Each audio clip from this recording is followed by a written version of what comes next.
Hello મિત્રો, વિડીયોમાં તમારું સ્વાગત છે। અમદાવાદમાં ક્રાઇમ બ્રાન્ચે બાળ તરક્કીના નેટવર્કનો પર્દાફાશ કરીને એક મહિલા સહિત 3 આરોપીઓને ઝડપી લીધા છે। આરોપીઓ 15 દિવસના બાળકને હૈદરાબાદ વેચવા માટે જઈ રહ્યા હતા। જો કે પોલીસને બાતમી મળતા જ તેમની કાળી કરતૂતો પર્દાફાશ થયો છે। આરોપીઓની પૂછપરછમાં હૈદરાબાદના એક એજન્ટનું નામ પણ સામે આવ્યું છે। આખા નેટવર્કમાં કેટલા લોકો સંતાડાયેલા છે અને બાળ તરક્કીના તાર ક્યાં સુધી લંબાયેલા છે તે અંગે હજુ વધુ તપાસ હાથ ધરવામાં આવી રહી છે।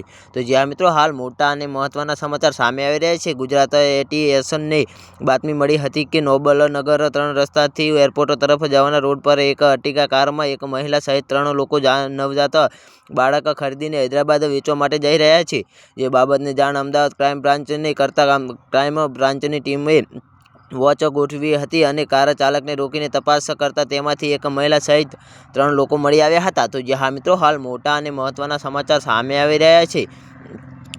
તો જ્યાં મિત્રો આરોપીઓ પાસે જેમની પાસેથી એક 15 દિવસનું બાળક પણ આવ્યું હતું। ક્રાઇમ બ્રાન્ચ દ્વારા ત્રણેયની પૂછપરછ કરતા બાળ તરક્કીના મોટા નેટવર્કનો પર્દાફાશ થયો છે। જેના આધારે ક્રાઇમ બ્રાન્ચે મૂળ રાજસ્થાનના અને હૈદરાબાદ રહેતા રોશન અગ્રવાલ, મૂળ ઉત્તર પ્રદેશ, હાલ ઓઢવમાં રહેતી વંદના પંચાલ અને વટવાના સુમિત યાદવ નામના 3 આરોપીઓની ધરપકડ કરી છે। આરોપીઓની પૂછપરછમાં સામે આવ્યું છે કે તેમણે આ બાળક હિંમતનગર પાસેથી યુનિસ નામના વ્યક્તિ પાસેથી ₹3.60 લાખમાં ખરીદ્યું હતું। જે બાળક હૈદરાબાદના એજન્ટને સોંપવાનું હતું। તો જ્યાં મિત્રો રોશન અગ્રવાલ અને વંદના પંચાલ વર્ષ 2024માં હૈદરાબાદ પોલીસના હાથે બાળ તરક્કીના ગુનામાં ઝડપાઈ ચૂક્યા છે। જે તે સમયે હૈદરાબાદ પોલીસે 3 બાળકોને તેમની પાસેથી મુક્ત કરાવ્યા હતા। બંને ત્યાંથી એકબીજાના સંપર્કમાં આવ્યા હતા।